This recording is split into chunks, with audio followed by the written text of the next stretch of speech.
ఈరోజు ఈ వీడియోలో బాబా గారి పాదాల నుంచి గంగా యమునలు వచ్చాయండి. అయితే దాసగను ఆ తీర్థాన్ని స్వీకరించలేదు.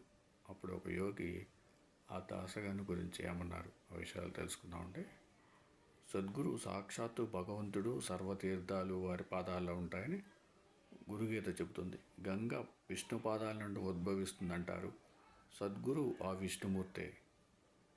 అయితే దాసగను తన హరికథలలో సాయిని శ్రీహరిగా కీర్తించిన అతని హృదయంలో అట్టి విశ్వాసం దృఢపడలేదు. భక్తుడికి అట్టి విశ్వాసం ఇవ్వాల్సింది కూడా సద్గురువే. ఒక మహాశివరాత్రి నాడు దాసగను గోదావరిలో స్నానం చేసి రాదలిచి సాయి అనుమతి కోరాడు.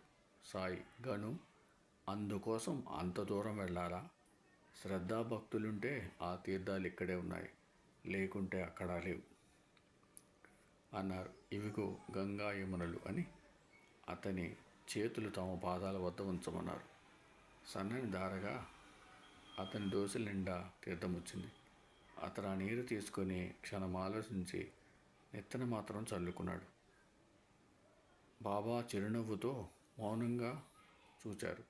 ఆయన సమాధి చెందాక దాసగను మరొక యోగిని దర్శించినప్పుడు, ఆ యోగి మూర్ఖుడా, సాయి అంతటి మహనీయుని పాదాల నుండి వచ్చిన తీర్థజలాన్ని ఆయన ముస్లిం అన్న సంకోచంతో, అది జాగ్రత్త గుర్తుంచుకోండి, అంటే దాసగను బాబాగారు ముస్లిం అనుకున్నాడు.